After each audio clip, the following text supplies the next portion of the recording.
Alberto reaches the avenue, heading against the car's flow, just as he always does, maintaining his usual routine without deviation. Wants to ignore, avoid thinking about what just happened to him, considers going to the barber shop nearby to buy some cookies, yet after a few steps, he notices a car approaching from the opposite direction. It's as if his usual path has been disrupted, forcing him to confront the reality he wishes to escape.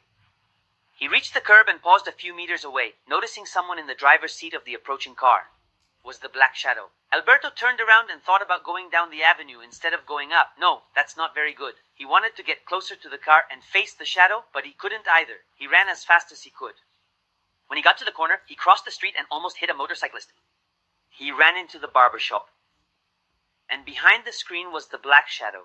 These events, apparently inexplicable, are exactly the ones that trigger feelings of anxiety and fear. Why? Because unlike other structures we've encountered before, they present unique challenges and uncertainties.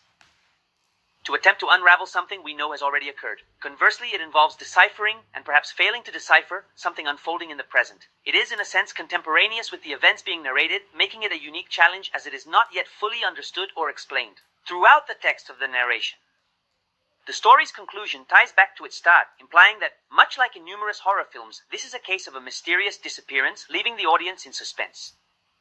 However, that's an extra twist I've introduced. The core element, regardless, is the provocation and the suggestion of a fearful atmosphere created by introducing bizarre events. This atmosphere of fear is crucial, achieved through the insertion of these strange occurrences.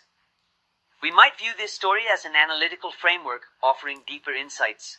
A structure that attempts to unravel, within quotation marks, the enigma surrounding the disappearance of the character introduced in the opening sentence. Yet upon closer examination, it becomes evident that describing this vanishing act proves impossible. The pivotal components, as it turns out, are those moments after the proposal part. When the character has left home and starts experiencing these successive encounters, the narrative truly begins to unfold.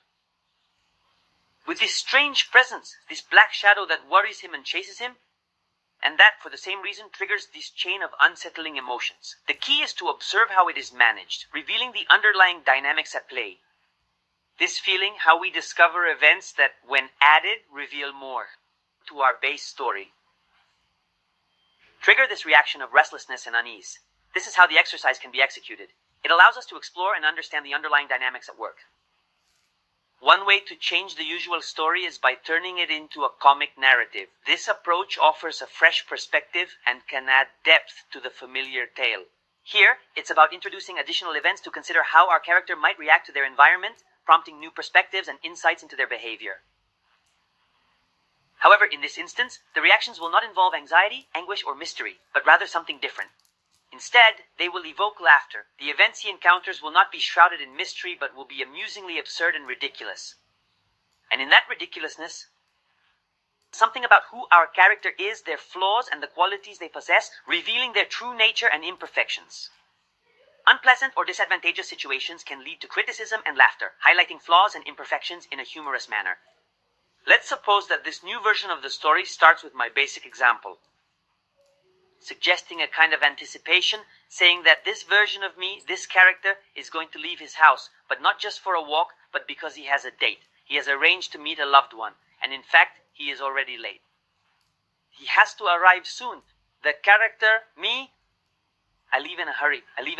I close the door, and I discover that I left my keys inside. I have no choice but to move forward. I take a few steps and I realize I need to arrange transportation, but I'm short on cash. It's a dilemma I must solve soon. I think that now I'm going to need to walk to the place where they are waiting for me. So I would have to tell the person I love that I'm going to take a little longer than I should. But surprise, I take another few steps and it turns out I don't have a phone. I also left it inside. I'm feeling incredibly distracted today. What else could possibly go wrong? I reach the avenue, attempt to flag down a car, and try to persuade the driver to trust me for the ride. Worse still, I hope they'll let me bring my loved one along, who might be able to lend me the money for the ticket. It's a tricky situation, and I can't help but wonder how I'll manage to solve it all, which is going to look very bad, and from this I can continue. Putting tests for this character, tests that if managed properly will lead to success. or make others chuckle by highlighting the foolishness in a relatable manner. We can laugh at the imprudent actions of this character, at that awkward moment, at the heightened tension, or even at your own distraction. If we manage to convey it clearly and without seeming contrived, then we have succeeded in our goal. Malicious or malevolent, we will craft a comic text, a humorous story. After examining these fundamental elements of storytelling, we will proceed to the next unit. This transition will allow us to explore new dimensions of narrative creation, where we will delve into the story's content, examining various aspects. This focus will enhance our understanding of narrative elements.